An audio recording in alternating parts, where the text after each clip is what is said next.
Have you ever wondered if there was anything that you could do prenatally and during your birth experience to make breastfeeding more possible or a little bit easier? I'm here to tell you, as an internationally board certified lactation consultant and a childbirth educator and a doula, that the answer is yes, maybe. There are some things that you could do to set yourself up for success prenatally and during childbirth. Now, is it a guarantee that if you do the things that we talk about today, that you are 100% going to be able to breastfeed your baby without problems or difficulty for as long as you want in the way that you want? No. Anyone who has heard my 100th episode where I outline my stories will know that's just not the case. I think even if I had a home birth with my first, I would have probably had a very similar outcome with him as far as feeding him goes because of his oral anatomy. But there are definitely some things that you can do to try to ensure your success along the way. So let's get into that. Before we do, though, I have a request. I have put out 114 episodes, and I love doing this. I love sharing this content with you. I love speaking to guests about their amazing stories, both the ones that share struggle and the ones that share the beauty and the strength and the triumphs and overcoming the barriers. And I'm getting to that phase in podcasting where I will be looking for some well-aligned sponsors to help me continue this work. But in order to do that, I need people like you, people who tune in every single week and get value out of this show to do me a solid. Give me a 5-star rating. It only takes a second. Pause it right now. Give me a 5-star rating and write just a sentence or two about how this podcast has provided some sort of entertainment value or taught you something or brought you peace in some way by hearing other people's stories. It would mean the world to me. I am an independent podcaster. I do all the work myself, from recording to writing the show notes to producing. I do it all.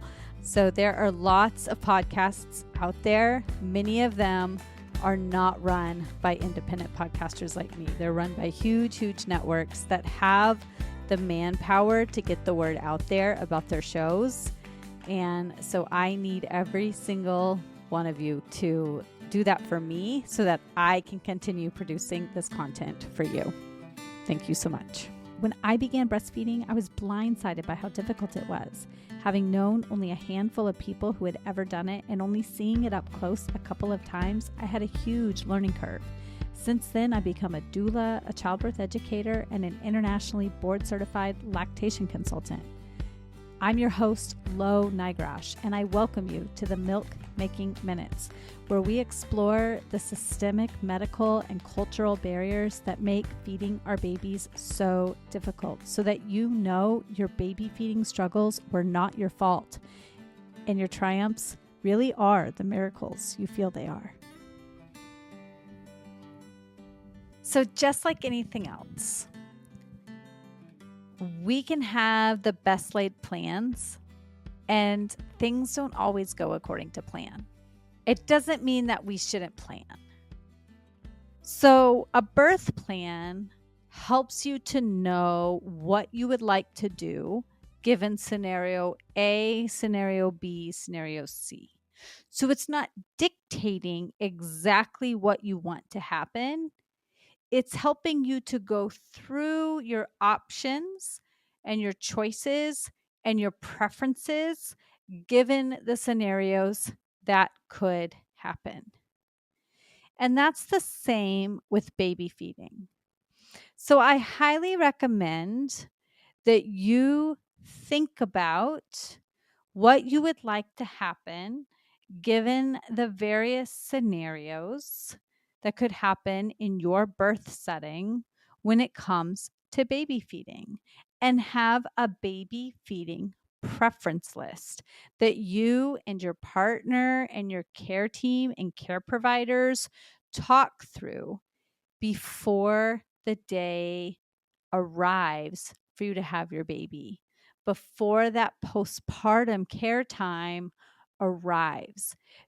That way, you are not making decisions in those tiredest moments, in those weakest moments of your life, without ever having come across the information so that you can make informed decisions based on what you have looked at ahead of time. And you might get that information by attending a childbirth education class that is informed about postpartum care, baby feeding, and the impacts of the various birth scenarios on baby feeding. And then you'll write down your various preferences. So, for instance, most of us know that skin to skin is really good for baby. But at your facility where you will be giving birth, does skin to skin for them mean 10 minutes? And then they're going to clean up the baby and weigh the baby and measure the baby? Or does skin to skin look more like 2 to 3 hours, which is the ideal minimum? If baby needs to be whisked away, when do you get to have that skin to skin time? If baby needs to go to the NICU, when do you get that pump? Because research indicates to us that the earlier the stimulation of the breast and nipples begin, the more likely it is that your milk supply will come in fully. Or, as I've had guests on the podcast say, sometimes that pumping and that focus on the milk supply gets forced upon the person giving birth. And actually, what they want to do is prioritize their own sleep and their own mental health. And so, if that is your preference, it could sound something like, I prefer to prioritize my own sleep and mental health over breastfeeding. But if you don't write that in the plan, somebody could be waking you up, asking you to pump frequently, bringing the baby to you, waking you up, when what you really want is to prioritize your sleep. So that should be in a baby feeding preference plan somewhere. In addition to that, in the preparation time, you should be finding care providers who are really going to support your baby feeding plans. Now, if you're giving birth in the hospital, there is no guarantee that every nurse is going to support them, that the on-call doctor is going to support them. So you can just get that out of your mind now and know you're going to get who you get and you're not going to get upset. But you can really ensure that the pediatrician you select is really supportive. And you can ask them questions. What happens if my baby gets to that 10% weight loss mark? What are you going to do? Can we use the 24-hour weight of my baby instead of the immediate weight of my baby as the starting point? What do you do when baby is showing signs of reflux? What do you think of tethered oral ties? Who do you refer to for those? Do you have a list of breastfeeding support groups? Do you have a list of lactation care providers that you can refer me to. Because if the answer is not yes to those questions, they're probably not very supportive of breastfeeding. And then make sure you have a non-judgmental, informed IBCLC who already has your information on file, preferably somebody who you saw prenatally, so that once you have given birth, if you're having any difficulty, they're ready to come in and help you if you need that extra support with feeding your baby. And there's not a gap in time as you're searching for the right person.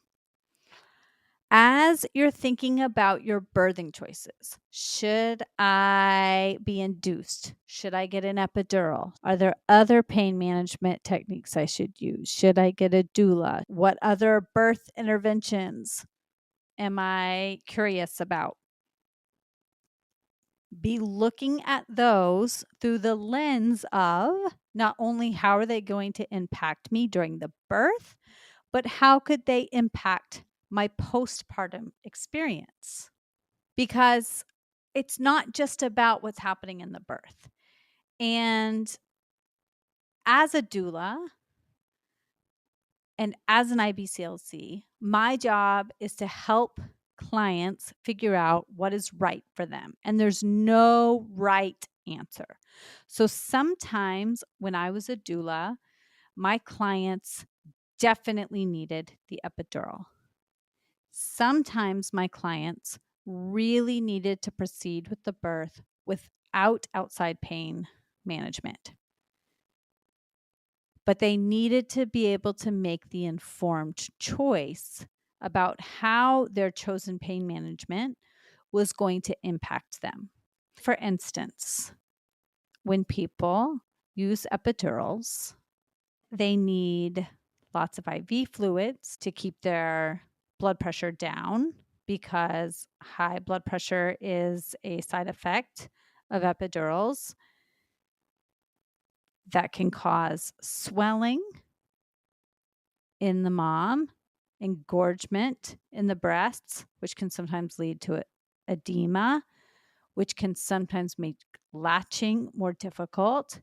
It can also sometimes lead to a delay in some of the sucking reflexes in the baby, which can lead to a delay in milk supply, which can lead to early supplementation of the baby because they're worried about that 10% weight loss.